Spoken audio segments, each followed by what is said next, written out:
नमस्कार दोस्तों, welcome back. आप देख रहे हैं सेफ्टी ट्रेनिंग क्लासेस, एक ऐसा प्लेटफॉर्म जहां पे हम कार्यस्थल की सुरक्षा को प्राथमिकता देते हैं। मैं आपका दोस्त सुखदेव सिंह इस चैनल के माध्यम से आपके साथ सेफ्टी से जुड़े इंपॉर्टेंट टॉपिक के ऊपर चर्चा करूंगा। दोस्तों, हमारी पहली वीडियो में हमने वर्क प्लेस सेफ्टी के रिलेटेड कुछ टॉपिक्स के ऊपर चर्चा किया था, जैसे कि वर्क प्लेस किसको कहते हैं, वर्क प्लेस सेफ्टी क्या होती है, लीगल्स एंड लॉ क्या होते हैं, एक वर्क प्लेस के ऊपर कौन से लीगल्स या कौन से कानून हमें फॉलो करने होते हैं, हैजार्ड्स क्या होते हैं और रिस्क क्या होते हैं।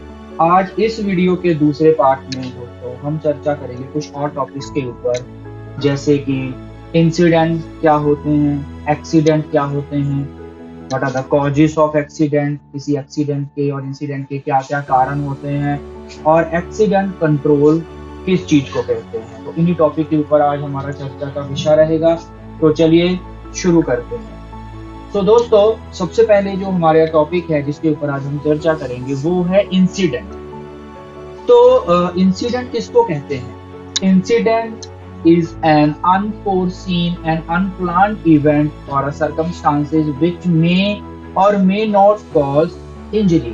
यानी कि इंसिडेंट एक ऐसा इवेंट या ऐसा सर्कमस्टांस होता है किसी भी ऑर्गेनाइजेशन में, किसी भी जगह पे, किसी भी लोकेशन के ऊपर, जो किसी हादसे का कारण हो भी सकता है और नहीं भी हो सकता। बेसिकली जब भी हम बात करते हैं, दो टॉपिक्स आते हैं हमारी नजर में, एक इंसिडेंट और एक एक्सीडेंट। ये दोनों बहुत क्लोज टाइप के टॉपिक्स हैं। इंसिडेंट और एक्सीडेंट बहुत ही नजदीक के टॉपिक हैं। जब छोटा सा डिफरेंस है इन दोनों के बारे में जिसके ऊपर आज हम पूरी तरह से चर्चा करेंगे। तो इंसिडेंट कोई भी ऐसा हादसा या कोई भी ऐसी घटना जिसमें किसी को चोट लग भी सकती है और चोट नहीं भी लग सकती। तो ये जो इंसिडेंट होते हैं इसको हम कुछ कैटेगरी में डिवाइड करते हैं दोस्तों। तो इसमें सबसे पहले आ जाते हैं हमारे अनसेफ एक्ट। तो अनसेफ एक्ट किनको कहते हैं? तो अनसेफ एक्ट क्या होते हैं? Human actions that increase risk. For example, not wearing PPs, doing a bad behaviour, bad attitude, गलत तरीके से काम करना। यानी कि कोई भी ऐसा एक्ट जो हमारी तरफ से किया गया है या एक वर्कर की तरफ से किया गया है जिसकी वजह से कोई हादसा हो सकता है, उसको हम कहते हैं अनसेफ एक्ट। दूसरा इसका पार्ट होता है which is known as unsafe condition. Condition जाने हालात, जरूरी नहीं कि हर वक्त किसी हादसे का कारण किसी इंसान की गलती है। कभी कभार बहुत सारे केसेस में अनसेफ कंडीशन या हालात ही ऐसे होते हैं, हमारे वर्क प्लेस की कंडीशंस और इन्वायरमेंटल कंडीशन कुछ इस तरीके की होती हैं जो किसी हादसे का या किसी एक्सीडेंट का कारण बन जाती है। जैसे स्लिपरी फ्लोर का होना, डैमेज्ड वायर, किसी रोड का टूटे होना। फॉर एग्जांपल, अगर हम रोड के ऊपर चल रहे हैं तो ट्रैफिक लाइट्स नहीं है वहां पे, या ट्रैफिक लाइट टूटी हुई है, तो आदमी चाहे स्पीड पे चला रहा है चाहे सही तरीके से चला रहा है, अगर वो सही तरीके से काम नहीं कर रही ट्रैफिक लाइट्स, तो उसके साथ हादसा वहां पे हो सकता है। The third thing is the dangerous occurrence. तो डेंजरस अकरेंस क्या होता है? ये भी एक सीरियस टाइप का इंसिडेंट होता है जो एक हाई पोटेंशियल पे डैमेज करने की क्षमता रखता है।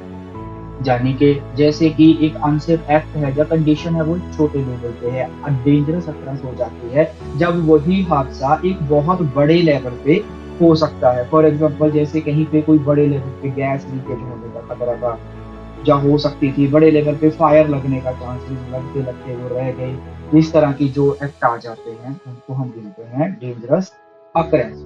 नेक्स्ट आ जाता है इसमें हमारा इंसिडेंट में नियर मिसेस। सो ये बहुत कॉमन है, आप लोगों ने अक्सर सुना होगा नियर मिस। नियर मिस क्या होता है? It's a unplanned event that did not cause harm but had a potential to do so. यानी कि कोई ऐसा हादसा हुआ जिसमें एक इंसिडेंट हो गया, घटना तो घटी, पर उस घटना में किसी भी इंसान को या किसी भी चीज को कोई नुकसान नहीं हो गया। अगर सिंपल हिंदी भाषा में कहें तो बाल बाल बच गए। फॉर एग्जाम्पल, जैसे कि मान लीजिए कोई वर्कर यहाँ पे खड़े हैं, कोई वर्कर खड़ा है या आप खड़े हैं, तो उस समय क्या हुआ, कहीं ऊपर हाइट से या कहीं से कोई चीज आके गिरी, वो गिरी और उसके बिल्कुल पास है गिरी। अपने ही एक रियल इंसिडेंट आपको मैं सुनाता हूँ दोस्तों। हुआ क्या, हम एक बार की बात है, एक साइट थी, वहां पे मैं एज अ सेफ्टी ऑफिसर ही जॉब कर रहा था। तो वहां पे हम ऐसे ही एक प्लेटफॉर्म के बिल्डिंग के पास बिल्कुल खड़े थे।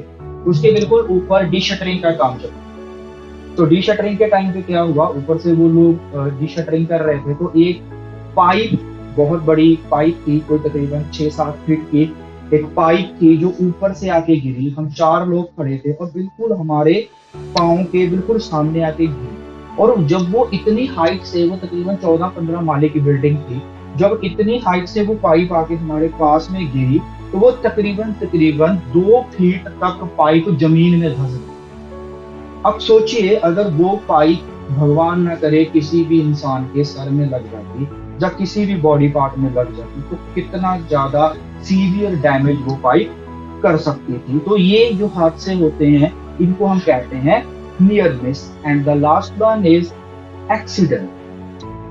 एक्सीडेंट क्या होता है? एक्सीडेंट होती है दुर्घटना, यानी कि एक ऐसा unplanned event that result in injury, illness और डैमेज। यानी कि जब वो उस हादसे में या जब उस घटना में किसी इंसान को, प्रॉपर्टी को, एसेट्स को या हमारे पर्यावरण को इंजरी हो गई या हमारे पर्यावरण को डैमेज हो गया, तो हम उस इंसिडेंट को कहते हैं एक्सीडेंट। ठीक है दोस्तों। अगर बात की जाए इंसिडेंट के बारे में, तो इंसिडेंट के होने के जो मेनली 2 कारण होते हैं, कहीं पे भी किसी इंसिडेंट होने के या किसी घटना के घटने के या दुर्घटना के घटने के भी मेनली 2 कारण होते हैं। पहला होता है हमारा अनसेफ एक्ट, जो अभी आपने पढ़ा, हम लोगों ने पढ़ा। अनसेफ एक्ट यानी वो एक्ट जो हमारी तरफ से या एक वर्कर की तरफ से गलत तरीके से काम किया गया है। The second one is unsafe condition, यानी कि उस समय जो हालात थे वो सेफ नहीं थे, उस समय किसी वर्कर की कोई गलती नहीं। इसके कुछ एग्जांपल्स हैं दोस्तों, जैसे कि अनसेफ एक्ट में क्या चीजें हो सकती हैं, क्या क्या उनसे कौन से ऐसे एक्ट हो सकते हैं जिनको हम कह सकते हैं कि ये अनसेफ है, या इनकी वजह से हादसा हो सकता है। जैसे कि आप देखते हैं, जैसे कि आप इस फोटो में ही देखिए, अब इसमें एक इंसान, एक आदमी क्या कर रहा है, ग्राइंडिंग कर रहा है, वहीं पे एसिटिलीन और ऑक्सीजन के सिलेंडर रखे हुए हैं, नीचे उसकी पाइप जा रही है, इलेक्ट्रिकल वायर है, उस बंदे ने कोई गार्ड वगैरह भी नहीं पहन रखा। यहाँ कितना हाई क्वालिटी या हाई अमाउंट में रिस्क अवेलेबल है। ऐसे कौन कौन से एक्ट होते हैं? तो एक्ट में क्या आ जाता है, using improper methods of work, जब हम काम करने के गलत तरीके, शॉर्टकट्स अपनाते हैं। यूजिंग इम्प्रॉपर टूल्स, जब हम प्रॉपर टूल्स का इस्तेमाल नहीं करते, उस पर्टिकुलर जॉब के लिए जिस टूल की जरूरत रहती है वो टूल हम कैरी नहीं करते, जहाँ एक्स्ट्रा टूल्स अपने पास नहीं रखते। जैसे कॉमनली मैंने बहुत सारी साइट्स पे देखा है, जब स्कैफोल्डिंग बन रही होती है तो लोग क्या करते हैं, जैसे स्कैफोल्डर्स हो गए या वर्कर क्या करते हैं, उसके ऊपर, स्कैफोल्डिंग के ऊपर कभी भी वो लोग हैमर वगैरह कैरी नहीं करते। मोस्ट ऑफ केसेस में वो क्या करते हैं, उनके पास चाबी पाना रहता है, उसको कैरी करते हैं। और क्या होता है, अगर किसी चीज को जरा सा ठोकना है या कुछ भी करना है, तो जा तो चाबी पाने से और बड़े लेवल का ठोकना है तो उसी स्कैफोल्ड के एक पाइप से या उसके लेजर से ही उसको ठोकना शुरू कर देते हैं। ये चीज बहुत गलत है। हमें अगर कोई भी काम करना है तो उसका एक प्रॉपर टूल हमारे पास होना चाहिए, उस टूल के साथ ही वो जॉब की जानी चाहिए। तीसरा पॉइंट इसमें आ जाता है दोस्तों, failing of using proper PPE, personal protective equipment. जब कोई वर्कर प्रॉपर यूज नहीं करता है पर्सनल प्रोटेक्टिव इक्विपमेंट, देखिए पर्सनल प्रोटेक्टिव इक्विपमेंट्स हमें तब तक ही सुरक्षा प्रदान कर सकते हैं या तब ही हमें प्रोटेक्शन प्रदान कर सकते हैं, तो इनको सही तरीके से पहना जाए। जैसे बहुत कॉमन आप लोगों ने देखा होगा, मैंने बहुत जगह साइट्स पे देखा है कि अगर वर्कर्स हेलमेट पहनते हैं, वर्कर क्या, स्टाफ भी हेलमेट पहनते हैं, तो अक्सर वो हेलमेट में उस हेलमेट की स्ट्रिप को लगाना भूल जाते हैं या उसकी स्ट्रिप को नहीं लगाते। उस केस में क्या होता है, वो एक तरह से दिखाने को पीपीज तो पहन लिया, लेकिन वहां पे वो जो पीपीज हैं या वो जो हेलमेट है वो हमें पूर्ण तौर पे सुरक्षा प्रदान नहीं करता। अगर कोई भी चीज उसमें लगती है तो उस केस में स्ट्रिप ना पहनी होने के कारण वो हेलमेट हमारे सर से स्लिप हो सकता है, जिसके कारण एक्सीडेंट होने की जो संभावना है वो बढ़ जाती है। ऑपरेटिंग विदाउट अथॉरिटीज, अगर कोई भी काम without authorities, without the permission of senior management, जैसे without work permit without proper training किया जाता है, तो वो भी एक अनसेफ कैटेगरी में गिना जाता है। Over confidence. अब इस टॉपिक के बारे में हम चर्चा करें दोस्तों, तो ये बहुत कॉमन देखा जाता है। जैसे आप लोगों ने देखा होगा, कंस्ट्रक्शन साइट्स हो गई या फैक्ट्रियां हो गई, कंपनीज हो गई, तो वहां पे कुछ ऐसे वर्कर होते हैं जो बहुत लंबे समय से काम कर रहे होते हैं, जैसे 20 साल से, 15 साल से, 10 साल से किसी एक कंपनी में काम कर रहे होते हैं। तो उनके अंदर एक ऐसी भावना आ जाती है कि मुझे सब आता है, जहाँ मेरे साथ तो कभी हादसा हुआ ही नहीं, मैं तो बहुत सालों से काम कर रहा हूँ। तो ये जो सब चीजें हैं ये किस में आ जाती हैं? ओवर कॉन्फिडेंस कैटेगरी में। ये ओवर कॉन्फिडेंस जो है वो हमें नई चीजों को, नए तरीकों को सीखने से रोकता है, जो कि एक्सीडेंट का एक कारण बनता है। ऐसे ही लेजीनेस, आलस, शोइंग ऑफ, दूसरों को दिखाना कि मैं तो बहुत जल्दी काम कर लेता हूँ, जो बहुत स्पीड पे काम करता हूँ, शॉर्टकट्स अपना के काम करता हूँ, तो ये भी एक एक्सीडेंट का कारण बनता है। ऐसे ही हॉर्स प्ले यानी उछल कूद करना, सुपरवाइजरी फेलियर, प्रॉपर ट्रेनिंग्स का ना होना, lack of discipline, unsafe behaviour, unsafe attitude और लैक ऑफ नॉलेज। अगर हमारा काम के प्रति हमारा बिहेवियर, हमारा एटीट्यूड, हमारा चीजों को समझने का तरीका, देखने का तरीका ठीक नहीं है, हम हर चीज को या तो मजाक में लेते हैं, या हर चीज को ये समझ के छोड़ देते हैं कि छोड़ो मुझे सब आता है। ये जो मुझे सब आता है वाला जो वर्ड है, ये वाली जो सोच है, यही सोच बहुत टाइम या बहुत बार एक बड़े हादसे का कारण बनते हैं दोस्तों। तो ऐसे ही दूसरा जो पार्ट रहता है हमारा, वो होता है अनसेफ कंडीशन। अनसेफ कंडीशन क्या चीज होती है? हालात, जानी के कभी कभार हालात ऐसे होते हैं जो किसी एक्सीडेंट का या किसी हादसे का कारण बन जाते हैं। जैसे कि आप देख रहे हैं ऑक्सीजन डेफिशिएंसी किसी जगह पे, जैसे फॉर एग्जांपल जैसे फोटो में आप देख रहे हैं, confined space worker confined space में काम कर रहा है। अब ऐसे एरिया में या ऐसी लोकेशन पे ऑक्सीजन की डेफिशिएंसी होने के चांसेस होते हैं कि ऑक्सीजन कम है, जहाँ टॉक्सिक गैसेस का वहाँ अवेलेबल होना किसी हादसे का कारण बन सकता है। किसी भी फ्लेमेबल गैसेस का अवेलेबल होना किसी हादसे का कारण बन सकता है। प्रॉपर हाउसकीपिंग ना होना, पॉइजनस मटेरियल, स्लिपरी मटेरियल होना, जहाँ मशीनरी जितनी भी हम यूज कर रहे हैं वो अनगार्डेड हो या इम्प्रॉपरली गार्डेड। अनगार्डेड यानी उसके ऊपर गार्ड ही नहीं लगे हुए, इम्प्रॉपरली गार्डेड यानी कि उसके गार्ड्स को एक टेम्परेरी तौर पे लगाया गया। इसके अलावा loose electrical connections, unearthed electrical appliances को अगर अर्थिंग नहीं प्रॉपर की गई, मटेरियल की प्रॉपर स्टैकिंग नहीं की गई, जो हमारे इक्विपमेंट्स या टूल हैं वो डैमेज्ड हैं, तो ये सब क्या बन जाते हैं? हमारे अनसेफ कंडीशन या हालात जो एक वर्क प्लेस के ऊपर एक्सीडेंट का कारण बन सकते हैं। अब दोस्तों यहाँ पे एक चीज समझने लायक है, वो समझने लायक चीज क्या है कि जो हमारे अनसेफ एक्ट हैं, जितने भी अनसेफ एक्ट हैं जिनके बारे में अभी हमने चर्चा किया, जैसे जितने भी एक्ट के बारे में हमने चर्चा किया, तो ये जितने भी एक्ट हैं इन सब के ऊपर हमारा पूर्णतः कंट्रोल है, यानी कि इनको हम अपने लेवल पर भी कंट्रोल कर सकते हैं। लेकिन जो कंडीशंस होती हैं वो पूर्ण तौर पे या पूरी तरह से हमारे हालात में नहीं होती। तो दोस्तों अगर हम किसी भी वर्क प्लेस के ऊपर अगर हालात को पूरी तरह से ठीक ना भी कर पाए और सिर्फ हम अपने एक्ट को ही सुधार लें, तो भी हम एक बहुत बड़े लेवल पे होने वाले हादसे को रोक सकते हैं। सो द नेक्स्ट टॉपिक जिसके ऊपर अब हम चर्चा करेंगे वो होता है एक्सीडेंट। दोस्तों अब एक्सीडेंट क्या है? जैसे हमने पहले भी पढ़ा पीछे, an unforeseen and unplanned event और circumstances which can cause harm to a human being, assets and environment। यानी कि कोई भी ऐसा इवेंट या कोई भी ऐसा सर्कमस्टांस जो कि नुकसान पहुंचाता है किसी इंसान को, ह्यूमन बीइंग को, एसेट को और हमारे पर्यावरण को। अब दोस्तों इसमें एक चीज आप हमेशा याद रखिएगा कि all accidents are incidents but all incidents are not accidents। यानी कि जितनी भी घटनाएं होती हैं, जितने भी दुर्घटनाएं होती हैं, वो एक घटना का ही हिस्सा होती हैं, लेकिन हर घटना दुर्घटना नहीं होती। तो दोस्तों अगर हम बात करें इन एक्सीडेंट्स के टाइप के ऊपर, अब एक्सीडेंट्स की टाइप को डिफाइन क्यों किया जाता है?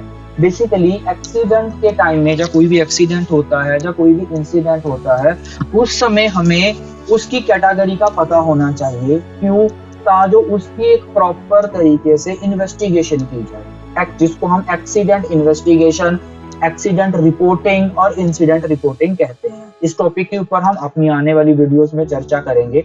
तो उसके लिए हमें इन एक्सीडेंट्स की टाइप के बारे में, या इनके कितने प्रकार के हैं, कौन से वाले एक्सीडेंट को किस कैटेगरी में रखा जाता है, क्या नाम से पुकारा जाता है, वो हमें पता होना बहुत जरूरी है दोस्तों। दोस्तों टाइप ऑफ एक्सीडेंट में कौन कौन से हादसे आ जाते हैं? पहला होता है माइनर इंजरी। माइनर इंजरी क्या है? An accident resulting in small और non serious injury that typically do not require extended medical treatment. यानी कि एक बहुत माइनर सी इंजरी जो काम के दौरान पे हो गई, जिसके लिए हमें किसी प्रॉपर या बड़े लेवल पे किसी मेडिकल ट्रीटमेंट की जरूरत नहीं है। जैसे कोई आदमी चल रहा था, किसी दीवार के साथ लग गया, या किसी चीज के साथ कोई माइनर सी रगड़ खा गया, या कोई ऐसी छोटी सी चीज लग गई या हाथ में या कहीं पे कोई चीज के साथ किसी के साथ टकरा गया, तो वो माइनर इंजरीज में काउंट होता है, जिसमें आदमी के चोट तो लगी लेकिन वो इतनी ज्यादा नहीं थी कि उस आदमी को हॉस्पिटलाइज होना पड़ा, या वहां पे हॉस्पिटल में कोई बड़े लेवल पे अपना इलाज करवाना पड़ा। लेकिन इतने छोटी इंजरी की भी, माइनर से माइनर इंजरी की भी, हमें किसी भी अपनी मैनेजमेंट को या अपने सेफ्टी डिपार्टमेंट को, जो भी वहां पे है, उनको रिपोर्ट करना जरूरी है। क्योंकि हो सकता है, अब फॉर एग्जांपल एक सिंपल सी बात समझते हैं कि मान लीजिए कहीं पे एक वायर पड़ी हुई थी, एक आदमी निकला, उसमें से अटका और वो गिरते गिरते बच गया, उसको हम कहेंगे नियर मिस। वो आदमी उसमें अटका और वो आदमी गिरा, जस्ट अर्थ पास में ही गिरा, जस्ट एक साफ सुथरी जगह पे गिर गया, जिसमें क्या हो गया, उसके हाथों पाँव में थोड़ी सी माइनर सी चोट लगी, या कपड़ों में कुछ मिट्टी कंकर वगैरह लग गए, या कुछ ऐसा लग गया, कोई बड़े लेवल पे जो उसका नुकसान नहीं हुआ, तो वो इंजरीज माइनर इंजरीज में आते हैं। लेकिन उस इंजरी की रिपोर्ट करना जरूरी है, क्योंकि भगवान ना करे अगर उस टाइम उस जगह पे जहाँ पे वो आदमी या वो वर्कर गिरा, अगर वहां पे कोई नीचे शार्प चीज पड़ी होती, जैसे इंडस्ट्री में सरिया, रिवर्स और बहुत सारा मेटालिक शार्प मटेरियल पड़ा रहता है, तो अगर वो पड़ा होता तो वो छोटी सी इंजरी बहुत बड़े हादसे का रूप ले सकती थी। तो वो माइनर इंजरी दोबारा से बार बार रिपीट ना हो, इसीलिए ऐसी छोटी से छोटी इंजरी की भी हम क्या करेंगे, रिपोर्ट करें। नेक्स्ट इसमें आ जाती है major injuries. Major injuries are the accident resulting in serious injuries that require a medical attention और hospitalisation, often resulting in loss at work, loss time at a work, right. तो वो injuries या major injuries में क्या हो गई, अब कोई बड़ी इंजरी, बड़े लेवल की इंजरीज, जैसे हमने अभी डिस्कस किया कि वो जब वो आदमी गिरा तो वहां हो सकता है कोई मेटल का पीस पड़ा हो, कोई सरिया पड़ा हो, कोई बड़ा कील जैसा कोई शार्प एज मटेरियल पड़ा है, जिसके वो कांटेक्ट में आने पे क्या हो गया, उसकी बॉडी में सीरियस इंजरी हो गई, और उस सीरियस इंजरी के लिए उसको मेडिकल अटेंशन यानी कि हॉस्पिटलाइज करना पड़ा, और उस बंदे का टाइम भी क्या हो गया, लॉस हो गया। नेक्स्ट आ जाती है fatality. Fatality are the accident that result in death of an employee. ये वो एक्सीडेंट्स होते हैं जिसमें किसी भी वर्कर की या किसी एम्प्लॉय को अपनी जान से हाथ धोना पड़ गया, या कह सकते हैं कि किसी इंसान की जान चली गई। इसमें ये नेक्स्ट आ जाती है हमारी फर्स्ट एड इंजरीज। तो first aid injury is the accident that required only a basic medical treatment और अ बेसिक फर्स्ट एड। तो ये वो इंजरीज होती हैं, जैसे आप लोगों को पता ही है, कोई भी इंडस्ट्री है, फैक्ट्री है, तो वहाँ पे एक फर्स्ट एड रूम या फर्स्ट एड बॉक्स रखा जाता है। तो जो इंजरीज में जो इलाज है वो उसी फर्स्ट एड बॉक्स के थ्रू या उसी फर्स्ट एड रूम में ले जाके उस वर्कर की कोई छोटा मोटा कट लग गया, कोई माइनर ब्लीडिंग हो गई, कहीं कुछ छोटा नेल ऐसी कोई शार्प चीज उसके लग गई, तो उस कंडीशन में वहीं पे ले जाके उसके पट्टी वगैरह कर दी, जहाँ उसके छोटा मोटा कोई बैंडेज वगैरह लगा दी। तो ये इंजरीज को हम क्लोज कैटेगरी में रखते हैं फर्स्ट एड इंजरीज में। नेक्स्ट इसमें आ जाती है लॉस टाइम इंजरीज। तो ये लॉस टाइम इंजरीज वो एक्सीडेंट होते हैं जिसमें किसी भी एम्प्लॉय को या किसी भी वर्कर को हॉस्पिटलाइज रहना पड़ता है, यूजुअली 1 दिन या 1 से ज्यादा दिन अगर वो वर्कर हॉस्पिटल में रहता है तो उन एक्सीडेंट्स को हम कहते हैं लॉस्ट टाइम इंजरी, यानी कि वो बंदा जब वो वर्कर हॉस्पिटल में गया और उसको हॉस्पिटल में एडमिट रहना पड़ा 1 दिन 2 दिन के लिए, तो जितना टाइम भी 24 घंटे के बाद जितना टाइम भी वो बंदा हॉस्पिटल में रहेगा, जो हॉस्पिटल में काटेगा, वो उसका लॉस्ट टाइम इंजरी में गिना जाता है। नेक्स्ट इसमें आती है हमारी medical treatment. These are the accident that required medical treatment beyond the first aid but do not lead to a lost time work और लॉस्ट टाइम इंजरीज। सो ये वो तरह के हादसे होते हैं जिसमें एक वर्कर को चोट लगी, उसको हॉस्पिटल जाना पड़ा, हॉस्पिटल में उसका ट्रीटमेंट हुआ, लेकिन आफ्टर द ट्रीटमेंट वो वर्कर दोबारा अपनी जॉब पर आ गया। ऐसा नहीं हुआ कि उसको वहां पे 2 दिन 4 दिन के लिए एडमिट होना पड़ा, वो हॉस्पिटल तो गया, यानी कि हमारे ऑफिस में या हमारी कंपनी के अंदर पड़े हुए फर्स्ट एड बॉक्स से उसका प्रॉपर इलाज नहीं हुआ, या उसमें इतनी चीजें नहीं थी, इसीलिए उसे हॉस्पिटल जाना पड़ा। हॉस्पिटल में उसका ट्रीटमेंट हुआ, उसने मेडिसिन ली, दवाइयां ली, कोई पट्टी या बैंडेज वगैरह करवाई, उसके बाद वो बंदा वापस अपने काम पे आ गया, यानी कि उसका जो टाइम है वो लॉस नहीं हुआ। नेक्स्ट इसमें आ जाती है प्रॉपर्टी डैमेज। अब प्रॉपर्टी डैमेज वो एक्सीडेंट होते हैं जिसमें किसी प्रॉपर्टी को, इक्विपमेंट को, मशीनरी को, व्हीकल को या और किसी भी तरह की जो प्रॉपर्टी है हमारी, जैसे बिल्डिंग है, कोई भी मशीन है, crane, boom lift, scissor lift या और भी किसी तरह की कोई भी मशीन से वो डैमेज हो गई है। जैसे फॉर एग्जांपल कोई क्रेन कोलैप्स हो गई जिसमें ऑपरेटर या किसी वर्कर को तो नुकसान नहीं हुआ, लेकिन हमारा इक्विपमेंट डैमेज हो गया, हमारी मशीनरी डैमेज हो गई, तो वो एक्सीडेंट्स आते हैं प्रॉपर्टी डैमेज कैटेगरी। नेक्स्ट इसमें आ जाते हैं इक्विपमेंट डैमेज। सेम प्रॉपर्टी और इक्विपमेंट्स। इक्विपमेंट में अगर हमारे टूल्स, मशीनरी और व्हीकल्स को कुछ प्रॉब्लम आ गई है, जब वो डैमेज हो गए हैं ड्यूरिंग द वर्क, तो वो आ जाते हैं हमारे equipment damage. Next environmental accidents. अब इन्वायरमेंटल एक्सीडेंट्स क्या होते हैं? वो एक्सीडेंट जिनके कारण हमारा पर्यावरण डैमेज हो गया, या हमारा पर्यावरण या हमारा इन्वायरमेंट प्रभावित हुआ, जैसे स्मोक, जैसे केमिकल स्पिलेज, जहां कोई और हैजार्डियस मटेरियल का रिलीज हो जाना। इसकी बहुत अच्छी एक एग्जांपल है दोस्तों, आप लोगों ने शायद सुना ही होगा, भोपाल गैस ट्रेजेडी। अब उसने सिर्फ आसपास के लोगों को नहीं, वहां के इन्वायरमेंट को भी डैमेज किया था। या और एक इन्वायरमेंटल की बहुत बड़ा हुआ था हिरोशिमा नागासाकी, जहां परमाणु बम से अटैक किया गया था, तो वहां पे उस जगह के पर्यावरण को या इन्वायरमेंट को इतने हाई लेवल पे डैमेज कर दिया गया था कि सालों साल तक भी उस चीज का, उस जो डैमेज हुआ था, जो वो परमाणु वहां पे अटैक हुआ था, उसका इम्पैक्ट वहां की धरती में, वहां के पर्यावरण में अवेलेबल रहा। नेक्स्ट हमारे पास आ जाती हैं दोस्तों ऑक्यूपेशनल इलनेस। अब ऑक्यूपेशनल इलनेस क्या आ जाती हैं? These are the health condition और illness that develop over a time due to exposure to hazardous material और वर्क कंडीशंस। अब ये क्या चीज होती है दोस्तों, समझते हैं। देखिए, आप लोगों ने देखा होगा, जैसे जो कंक्रीट ब्रेकर होते हैं, एक आदमी जो कंक्रीट ब्रेकर के साथ काम कर रहा है, जहाँ एक आदमी जो रेपिटेशन में काम कर रहा है, जहाँ एक आदमी जो लगातार धुएं में काम कर रहा है, एक वर्कर जो लगातार वेल्डिंग का काम कर रहा है, या ऐसे कोई भी काम कर रहा है जिसमें वो किसी धुएं के, किसी पाउडर के, जैसे कि सीमेंट फैक्ट्रीज होती हैं और एस्बेस्टर्स, यहाँ पे ऐसे केमिकल्स के एक्सपोजर में होती हैं, तो उस वर्कर की बॉडी में धीरे धीरे धीरे धीरे उन केमिकल्स का, उन पार्टिकल्स का एक्सपोजर होता रहता है, जिससे एक लंबे समय पे जाने के बाद वो चीज उसके अंदर एक बीमारी की तरह से बैठ जाती है, जब उसको हेल्थ इशू आने लग जाते हैं। व्हीकल एक्सीडेंट्स क्या होते हैं? जैसे भी हमारी वर्क साइट के ऊपर, या हमारे काम के ऊपर जितने भी व्हीकल्स या गाड़ियां जो चल रही हैं, उनके बीच में होने वाले हादसे या उनके बीच में होने वाले एक्सीडेंट्स, उनमें जो भी उनका डैमेज होता है उस पर्टिकुलर व्हीकल का, जो व्हीकल चल रहे हैं जैसे गाड़ियां, ट्रक, फरानास वगैरह जो भी चल रहे हैं, तो वो आ जाते हैं व्हीकल एक्सीडेंट्स में।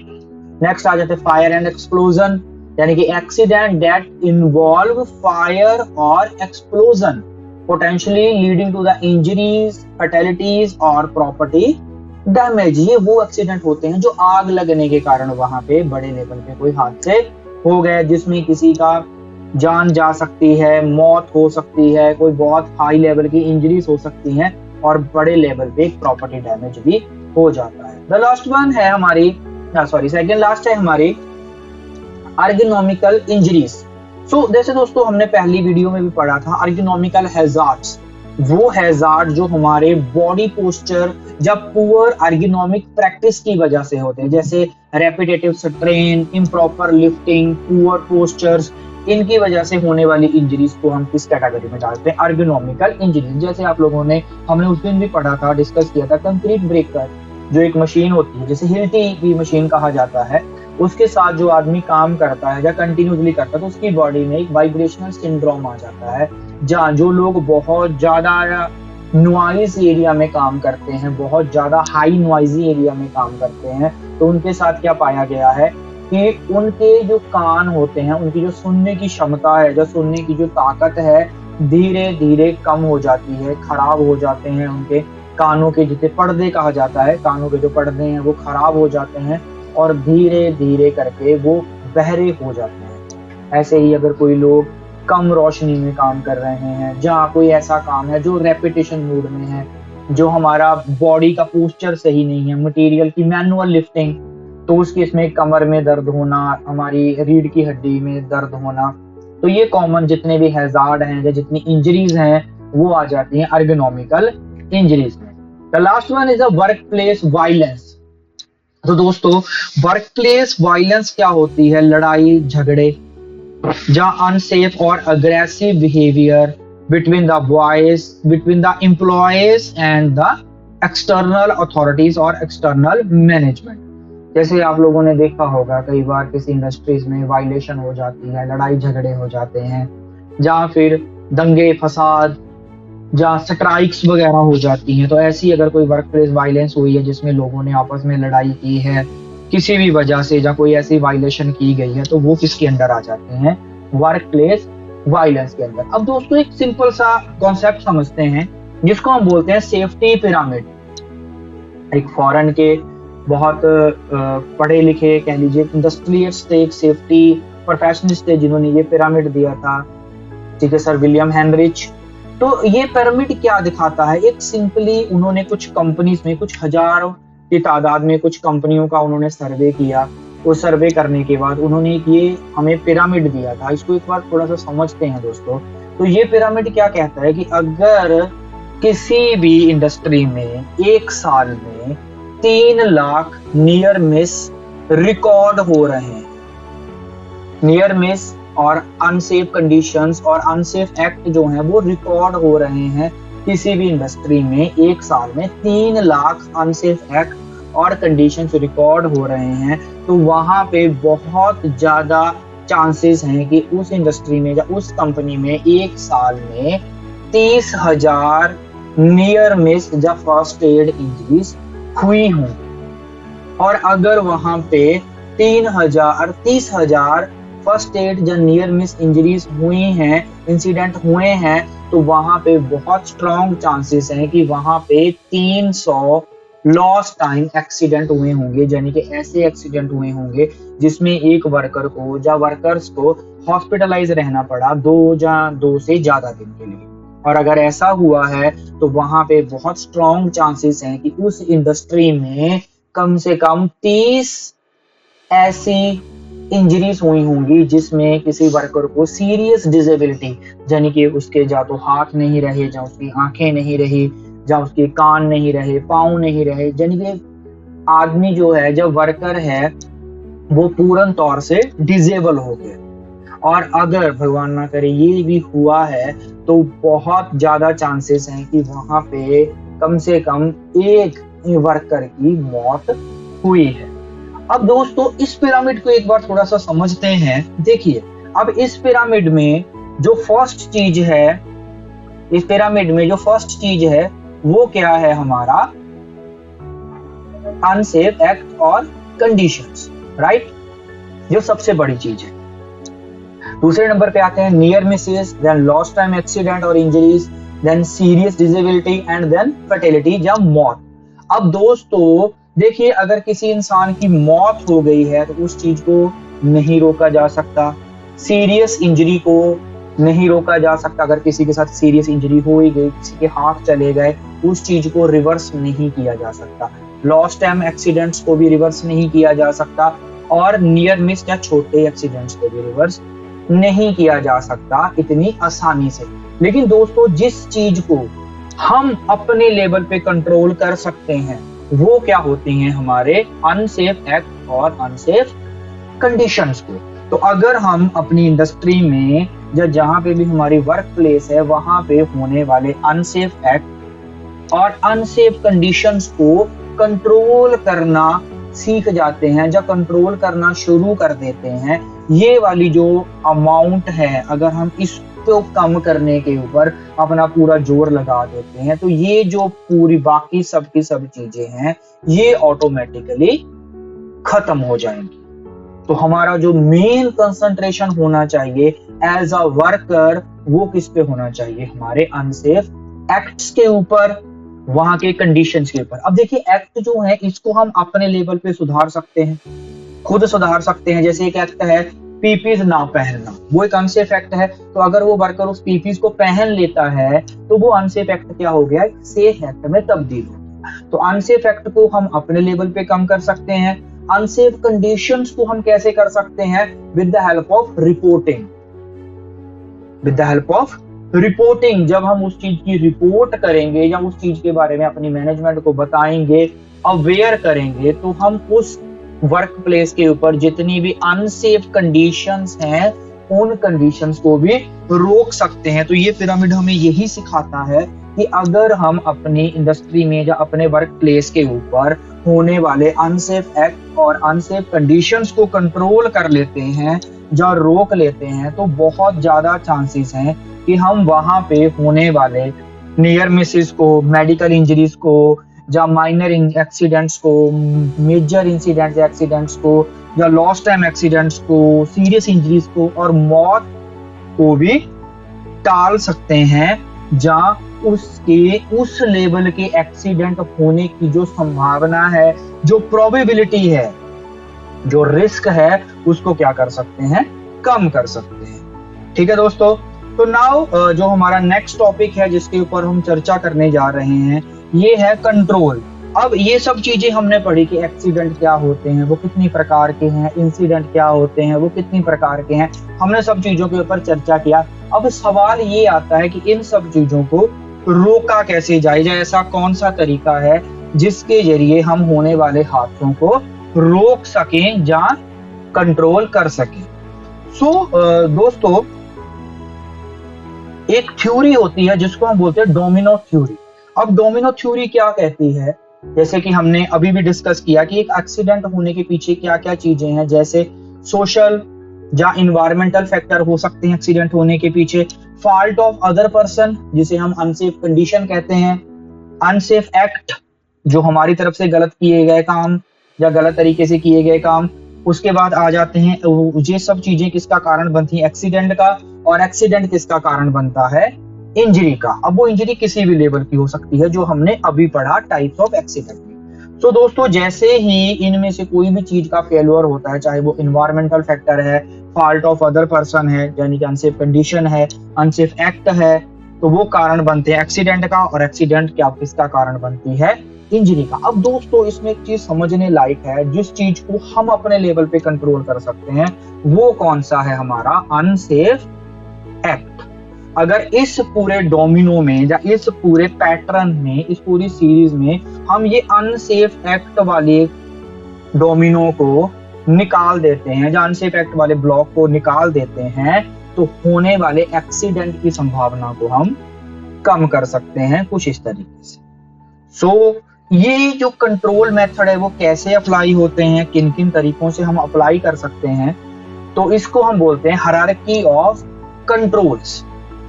हायरार्की ऑफ कंट्रोल एक कॉन्सेप्ट है जो बनाया गया है किसी भी एक्सीडेंट को रोकने के लिए, उसके कारण को खत्म करने के लिए, उसके इम्पैक्ट को खत्म करने के लिए। ये वैसे ही दोनों चीजों पे काम करता है, जैसे हमने पढ़ा था।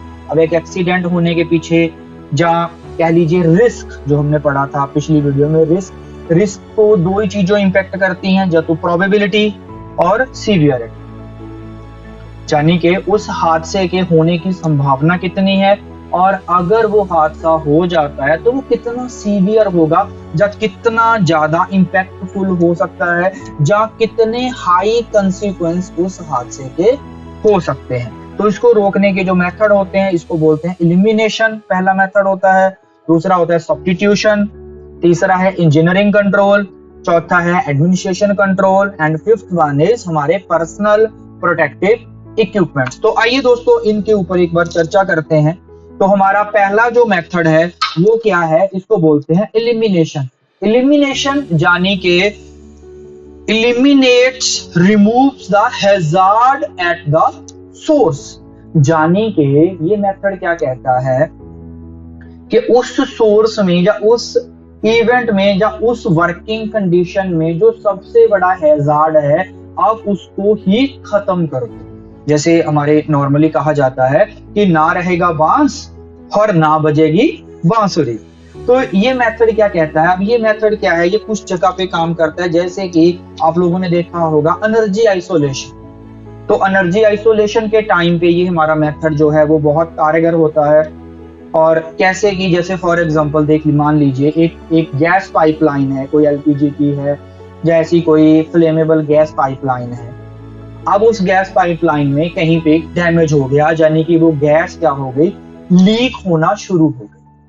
अब वो मेटल की पाइप है जिसमें से वो गैस लीक हो रही है, और उसका एक ही हल है, वहां पे वेल्डिंग की जाए, कटिंग की जाए, फिर वहां पे एक वेल्डिंग ज्वाइंट मारा जाए।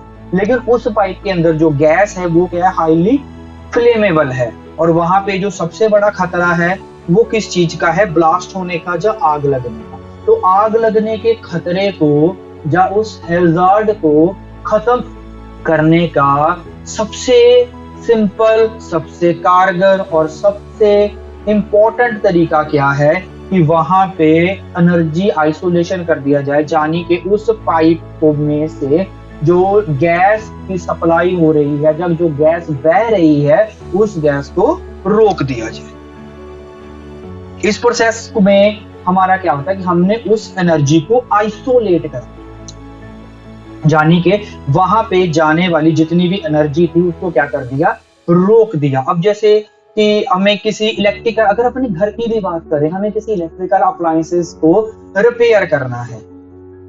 हमारे घर में जैसे एसी है, हमारे घरों में एसी होते हैं, सर्विस करनी है, जहां अप्लायंसेस को रिपेयर करना है, तो उस समय इलेक्ट्रिकल के खतरे से बचने का सबसे सिंपल, सबसे आसान तरीका क्या होता है कि वहां पे इलेक्ट्रिकल की सप्लाई को कट आउट कर दिया जाए। तो इस मेथड को हम बोलते हैं एलिमिनेशन मेथड, यानी कि एलिमिनेट कर देना उस हैजार्ड को।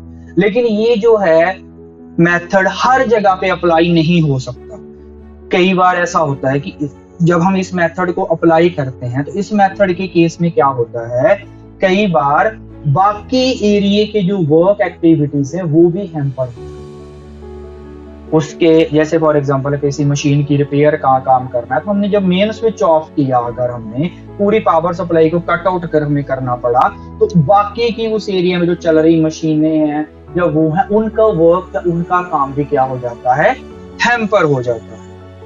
तो ये मेथड बहुत कारगर है, सबसे ज्यादा कारगर है, लेकिन कुछ जगह पे इसका इस्तेमाल नहीं हो पाता। दूसरा मेथड होता है सब्स्टिट्यूशन।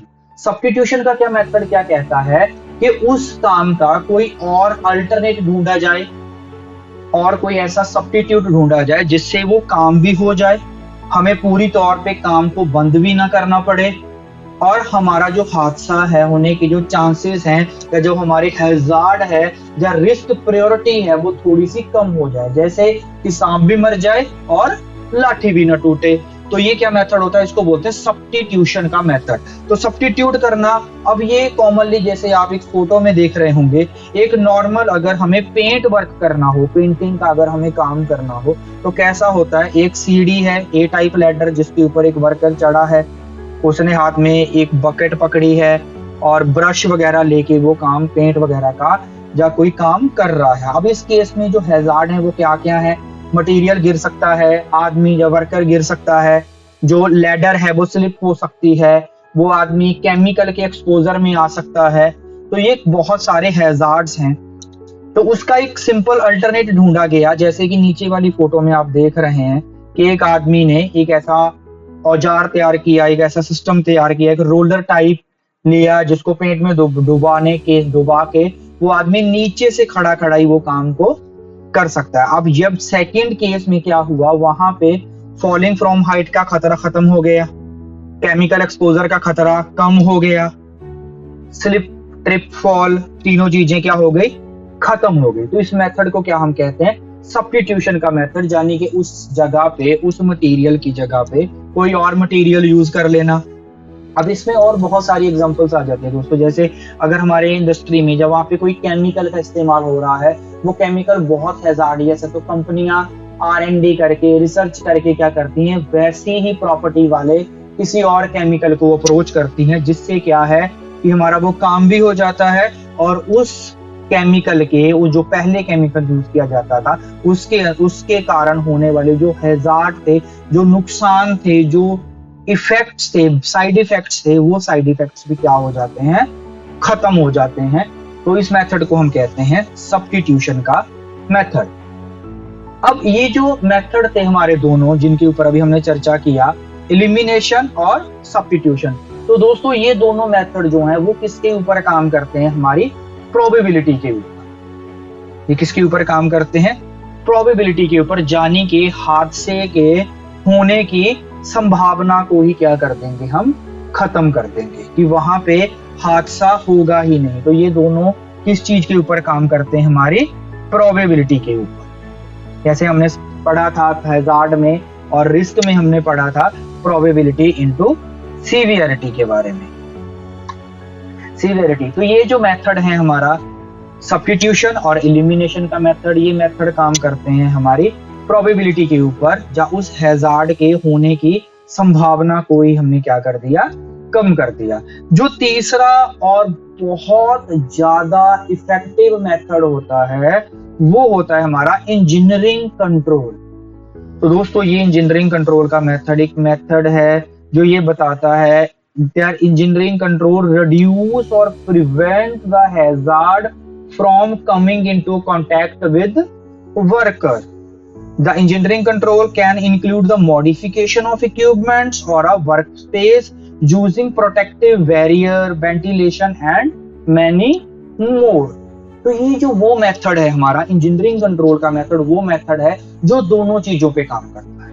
ये सीवियरिटी पे भी काम करता है और प्रोबेबिलिटी पे भी काम करता है, यानी कि एक्सीडेंट के होने की संभावना को भी किसी जगह पे कम करता है, और ये उसकी घातक, वो कितना घातक हो सकता है एक्सीडेंट अगर हो जाता है, तो उसके इम्पैक्ट को, या उसकी सीवियरिटी को भी कम करने का काम करता है। और बहुत ज्यादा इफेक्टिव मेथड है, ये बहुत कॉमनली यूज किया जाता है। जैसे दोस्तों आप लोगों ने देखा होगा, जैसे आपको फोटो में दिखाई दे रही है येलो कलर की हैंड रेलिंग। अब ये जो येलो कलर की हैंड रेलिंग है, ये हैंड रेलिंग क्या है, इंजीनियरिंग कंट्रोल है। अब यहाँ पे हम छत से गिरने से बचने का एलिमिनेशन का मेथड क्या था कि अब छत पे जाओ ही मत, कि अब ना तो छत पे चढ़ेंगे, ना किनारों के पास जाएंगे, तो ना ही आदमी गिरेगा। सब्स्टिट्यूट क्या कहता है कि आप छत पे तो चढ़ो लेकिन किनारे के पास मत जाओ। तो आप छत पे तो चढ़ सकते हैं लेकिन किनारे के पास नहीं जा सकते। लेकिन वहां पे इंजीनियरिंग कंट्रोल का मेथड क्या कहता है कि कोई बात नहीं, आप छत पे भी चढ़ो, आप किनारे के पास भी जाओ, लेकिन किनारे के पास हम एक बैरिकेशन लगा देंगे, एक ऐसी बैरिकेड लगा देंगे कि अगर आदमी छत के पास चला भी गया तो वहां पे हमने एक टेम्परेरी स्ट्रक्चर खड़ी कर दी जो उस वर्कर को, इस इंसान को वहां से गिरने से रोक देगी, या उसके साथ होने वाले हादसे को रोक देगी। यानी हमारा काम भी हो गया, हमें काम को बंद भी नहीं करना पड़ा, हमें उसके अल्टरनेट भी नहीं ढूंढने पड़े, और हमने उस काम को उसी तरीके से कर लिया। अब देखिए हमारा जितना भी R&D डिपार्टमेंट है, जितना इंजीनियरिंग डिपार्टमेंट है, उसमें इस इंजीनियरिंग कंट्रोल का सबसे बहुत बड़ा या सबसे बड़ा हाथ है। इसीलिए इसको इंजीनियरिंग कंट्रोल, यानी कि इंजीनियर वाला दिमाग लगा के हमने उस हादसे को क्या कर दिया, कम कर दिया, या उसके होने की जो संभावना है उस संभावना को क्या कर दिया, कम कर दिया। अब देखिए हम अपने इर्द गिर्द अगर नजर मारते हैं या नजर घुमाते हैं तो हम इंजीनियरिंग कंट्रोल की अनगिनत चीजों के साथ घिरे हुए हैं। जैसे अगर इंडस्ट्री की बात की जाए, हमारे ग्राइंडर मशीनों के ऊपर लगे हुए guards is a common example of engineering control. हमारे मोबाइल फोन की बात करें तो हमारे मोबाइल फोन की स्क्रीन के ऊपर लगा हुआ गार्ड, हमारे मोबाइल फोन का back cover, that's engineering control. अगर देखा जाए तो मोबाइल का टेक्निकल यूज नहीं है वो, मोबाइल का टेक्निकल यूज है कॉल करना, वीडियो बनाना या जो भी काम करना। उसमें गार्ड का, स्क्रीन गार्ड का या बैक कवर का कोई रोल नहीं है। अगर हमारी फोन के ऊपर स्क्रीन गार्ड नहीं लगा हुआ या हमारे फोन में बैक कवर नहीं है तो भी उससे कॉलिंग हो सकती है, तो भी उससे फोटो खींचे जा सकते हैं, तो भी उससे वीडियो बन सकती है, तो भी उससे नेट चलेगा, सारा कुछ होगा। लेकिन वो गार्ड और वो बैक कवर किसके लिए डलवाए जाते हैं? उसमें for protection, for a safety point of view. तो ये चीजें आती हैं इंजीनियरिंग कंट्रोल में। अगर हमारी बाइक की बात की जाए तो हमारी बाइक के मड गार्ड्स, चेन कवर, हमारी फुट रेस्ट, हॉर्न, उसके बाद इंडिकेटर्स, ये सब चीजें किसमें आती हैं? इंजीनियरिंग कंट्रोल में। देखा जाए तो हम इंजीनियरिंग कंट्रोल से घिरे हुए हैं, इर्द गिर्द जितनी भी जगह पे हम घिरे हुए। इवन कि जब हम इलिमिनेट की बात करते हैं, इलिमिनेशन की बात करते हैं, तो इलिमिनेट करने के लिए भी हमें इंजीनियरिंग कंट्रोल की ही टेक्निक्स का सहारा लेना पड़ता है। अब नेक्स्ट टॉपिक है इसको बोलते हैं एडमिनिस्ट्रेशन कंट्रोल। अब एडमिनिस्ट्रेशन कंट्रोल का कॉन्सेप्ट क्या कहता है दोस्तों कि हमने इंजीनियरिंग कंट्रोल लगा तो दिया, हमने उस चीज के ऊपर इंजीनियरिंग कंट्रोल लगा तो दिया, लेकिन कितने प्रतिशत लोग जो हैं उस चीज को फॉलो करेंगे या उस इंजीनियरिंग कंट्रोल का पूर्ण तौर पे पालन करेंगे। अब जैसे एक छोटी सी एग्जांपल से समझते हैं दोस्तों, हमारी बाइक्स जो होती हैं, बाइक में एक इंजीनियरिंग कंट्रोल दिया गया है मिरर्स। दोनों मिरर होते हैं ताकि हम पीछे दे सके, हमें रोड देखा जा सके, उसको देख सके और होने वाले हादसों को कम कर सके। मिरर्स का एज सच टेक्निकल लेवल पे यूज नहीं है, वो सेफ्टी पर्पज से लगाए जाते हैं, दैट इज इंजीनियरिंग कंट्रोल। लेकिन आपने भी देखा होगा कितने लोगों की बाइक के ऊपर वो दोनों के दोनों मिरर होते हैं? बहुत कम लोगों की बाइक के ऊपर होते हैं। क्यों? हम लोग निकाल देते हैं। तो ऐसे ही हमारी इंडस्ट्री में या हमारे वर्क प्लेस के ऊपर बहुत सारे इंजीनियरिंग कंट्रोल के तरीके दिए जाते हैं, जैसे सॉकेट्स देना, है ना, अलग अलग गार्ड्स होना, वेल्डिंग मशीन के ऊपर लग्स का लगा होना, तो ऐसे रेलिंग वगैरह प्रोवाइड करवा देना, सीढ़ियों से उतरने के लिए रेलिंग लगी है। बहुत सारे ऐसे अलग अलग इंजीनियरिंग कंट्रोल प्रोवाइड किए जाते हैं, लेकिन बहुत सारे वर्कर काम की जल्दबाजी में उन इंजीनियरिंग कंट्रोल्स को बाईपास कर देते हैं या उनको फॉलो प्रॉपर तरीके से नहीं करते। तो वो सब चीजें प्रॉपर तरीके से फॉलो हों, उस चीज को इंश्योर करने के लिए आता है हमारा एडमिनिस्ट्रेटिव कंट्रोल मेथड। यानी कि हमें हमारी मैनेजमेंट क्या करती है कि लोग प्रॉपर तरीके से उस चीज को फॉलो करें, तो क्या करती हैं? लोगों को अवेयरनेस ट्रेनिंग देती है, लोगों के ऊपर या कंपनी में हमारी पॉलिसीज बनाई जाती हैं। उसके बाद enforcement, work permit system, inspection चेकलिस्टें, तो ये सब चीजें बनाई जाती हैं। किस लिए? ताकि वो जो भी पॉलिसी बनाई गई है या जो भी हमने इंजीनियरिंग कंट्रोल अप्लाई किए हैं या डिसाइड किए हैं अपनी ऑर्गेनाइजेशन में, सारे वर्कर उसको फॉलो करें ही करें, सारी मैनेजमेंट उसको अच्छी तरीके से फॉलो करे ही करे।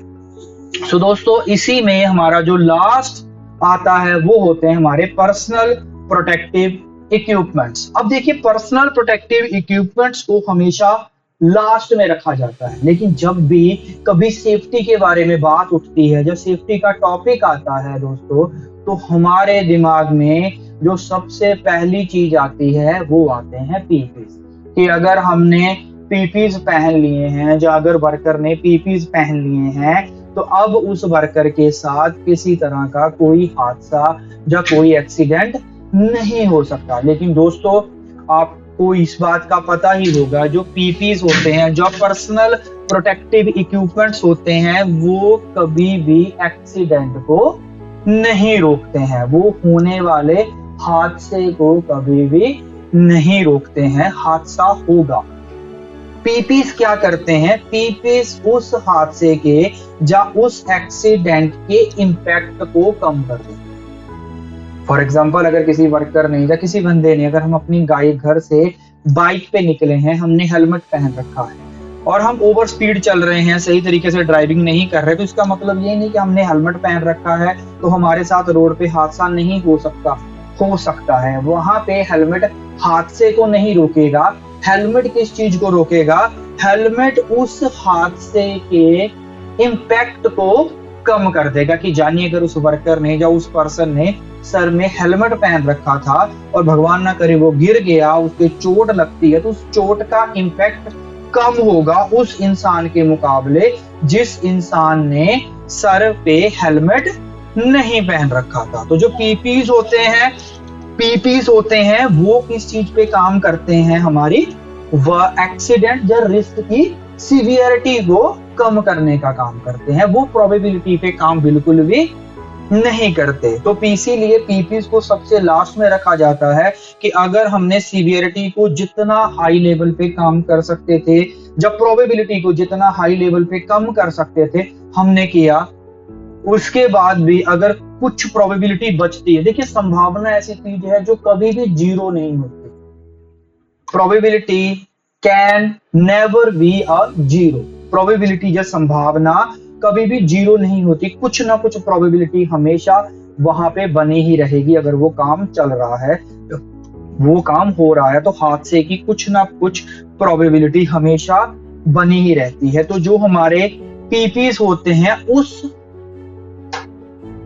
प्रोबेबिलिटी को अगर हम नहीं कम कर पा रहे, तो हमारे जो पीपीज हैं वो क्या करेंगे? सीवियरिटी को कम करने का काम करते हैं। तो पीपीज में जैसे हमारे पास आ जाते हैं helmet, jacket, goggles, hand gloves, safety shoes, उसके बाद एयर मफ, तो ये सब आ जाते हैं हमारे पीपीज, जो उस हादसे के होने की संभावना को क्या करते हैं?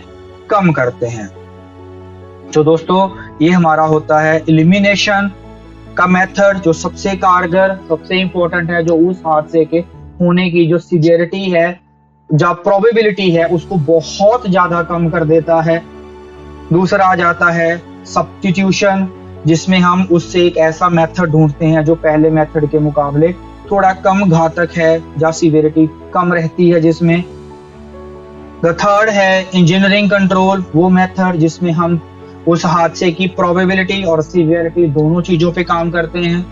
And the next one is administration control, कि हमने जो भी इंजीनियरिंग कंट्रोल, एलिमिनेशन, सब्स्टिट्यूशन की जितने भी मेथड्स को इजाद किया है, जो भी उसके मेथड्स बनाए हैं, सब लोग उनको प्रॉपर तरीके से फॉलो करते रहें, उनके बारे में उनको मानते रहें। कंपनी में जो भी पॉलिसीज बनी हैं, ट्रेनिंग्स प्रोवाइड करवाई जाती हैं, इंस्पेक्शन करवाई जाती है, उसके अलावा हमारी ऑब्जर्वेशन शीट्स के थ्रू लोगों में उस चीज के प्रति अवेयरनेस बनी रहे और हम होने वाले हादसों को रोक सकें। इसके बाद लास्ट हमारे आ जाते हैं पर्सनल प्रोटेक्टिव इक्विपमेंट्स। तो वो इक्विपमेंट्स जिनका इस्तेमाल किया जाता है हम होने वाले हादसे के इम्पैक्ट को कम करने के लिए। दोस्तों, ये था हमारा आज का टॉपिक, जिसके ऊपर हमने कुछ चीजों के ऊपर चर्चा किया कि इंसिडेंट क्या होते हैं, एक्सीडेंट्स क्या होते हैं, उनको कैसे कंट्रोल किया जाता है, उनकी कौन कौन सी टाइप होती है। तो इन सब के ऊपर हमारा आज का चर्चा का विषय रहा। आई होप आप लोगों को ये वीडियो अच्छी लगी होगी। आपका बहुत बहुत धन्यवाद, आपने इतना अपना कीमती समय दिया।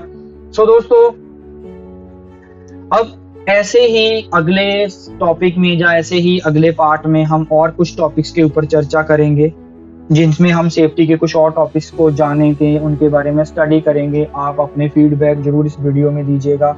इस टॉपिक्स के रिलेटेड, जैसे सेफ्टी रिलेटेड टॉपिक्स के ऊपर हमने कुछ पीपीटीज भी डिजाइन की हैं, कुछ रेडी रेकनर्स या स्टडी मटेरियल भी किया है। तो इस स्लाइड पे आपको जैसे हमारा मोबाइल नंबर, लिंक्डइन प्रोफाइल और ईमेल आईडी दिख रही है। अगर आप चाहें तो हमारे साथ कांटेक्ट कर सकते हैं for such material.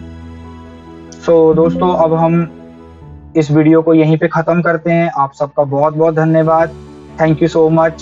Sukhdev Singh signing off.